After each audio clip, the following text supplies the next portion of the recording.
अस्सलामुअलैकुम, मैं हूँ उस्मा इमरान और लाती हूँ आपके लिए मज़े मज़े के पकवान। तो आज मैं आपके लिए लाई हूँ बहुत ही मज़ेदार, बहुत ही टेस्टी और बहुत ही लाजवाब जायके के साथ देगी आलू गोश्त की मुकम्मल रेसिपी।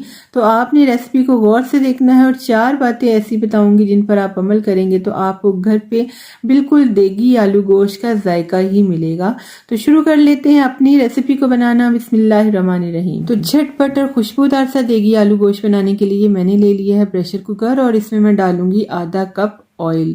ऑयल को हम हल्का सा गर्म होने देंगे और इसमें शामिल करेंगे प्याज। 2 मीडियम साइज की प्याज थी मेरे पास और इनको मैंने मोटा मोटा सा ही रफली काट लिया है। अच्छा, इसके अंदर हम शामिल करेंगे 8 से 10 अदद लहसुन के जवे। इनका भी पेस्ट बनाने की ज़रूरत नहीं है। 3 अदद शामिल करेंगे इसके अंदर बड़ी इलायचियाँ और 3 अदद ही दालचीनी के टुकड़े शामिल करेंगे। इन दोनों मसालों के साथ इसके अंदर जो जायका और खुशबुएं आएंगी ना, वो बहुत ही कमाल की होंगी।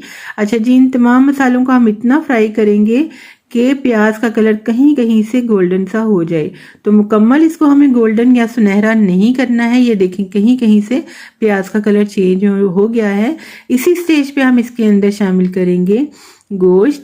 तो ये मेरे पास बकरे का गोश्त है, इसको मैंने अच्छी तरह से धो के साफ सुथरा कर लिया। 1 टीस्पून लाल मिर्च शामिल करेंगे इसके अंदर, 1 टीस्पून ही नमक शामिल कर लेंगे इसी स्टेज पे और आधा चाय का चम्मच हल्दी डालेंगे।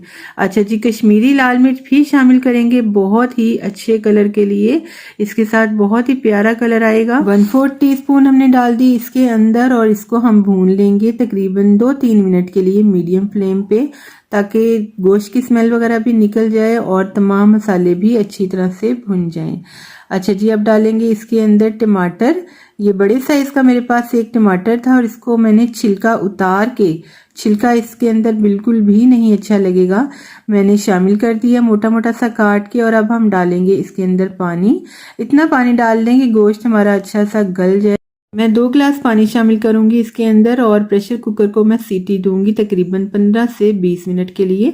आप अपने प्रेशर कुकर के हिसाब से इसको सीटी दे सकते हैं।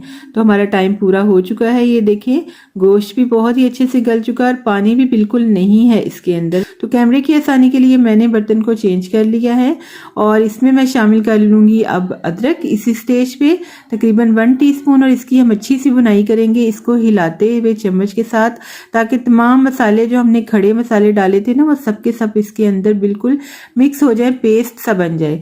अच्छा जी, तकरीबन 5 से 10 मिनट के लिए मैंने इसकी अच्छी सी बुनाई कर ली है। अब मैं इसके अंदर डालूंगी खुश्क धनिया और जीरा पाउडर। इसके साथ बहुत ही खास फ्लेवर आएगा हमारे देगी आलू गोश्त के अंदर। तो ये देखें कितनी अच्छी सी इसकी बुनाई हो चुकी है, बहुत ही अच्छी ग्रेवी तैयार हुई है, मसाला भी बहुत ही ज़बरदस्त और लाजवाब सा तैयार हो गया है।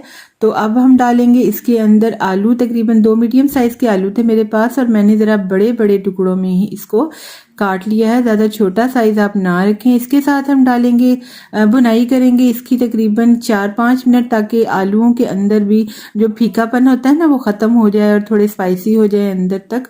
और हरी मिर्चें डालेंगे इसी स्टेज पर 2 अदद और थोड़ी देर इनको पकने देंगे इसी तरह से। और अब मैं शामिल करूंगी इसके अंदर पानी, ताकि इसका हम अच्छा सा शोरबा तैयार कर सकें। अपनी पसंद से या ज़रूरत के हिसाब से इसके अंदर शोरबा बना सकते हैं।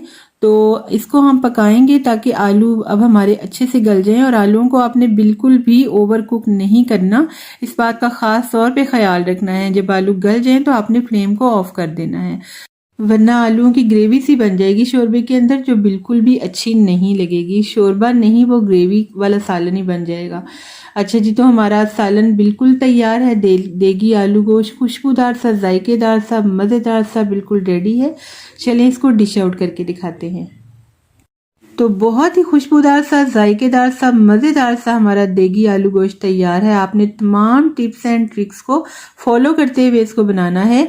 तो चलें जी, अगर आपको हमारी ये आज की मज़ेदार सी रेसिपी अच्छी लगी हो तो हमारे चैनल को ज़रूर सब्सक्राइब करें, हमारी वीडियो को लाइक करें और इसे फ्रेंड्स एंड फैमिली में शेयर करें और साथ वाले बेल आइकन के बटन को ज़रूर दबाएं, ताकि हमारी हर आने वाली वीडियो का नोटिफिकेशन आप तक सबसे पहले पहुँच सके। तो बहुत शुक्रिया, अल्लाह हाफिज़।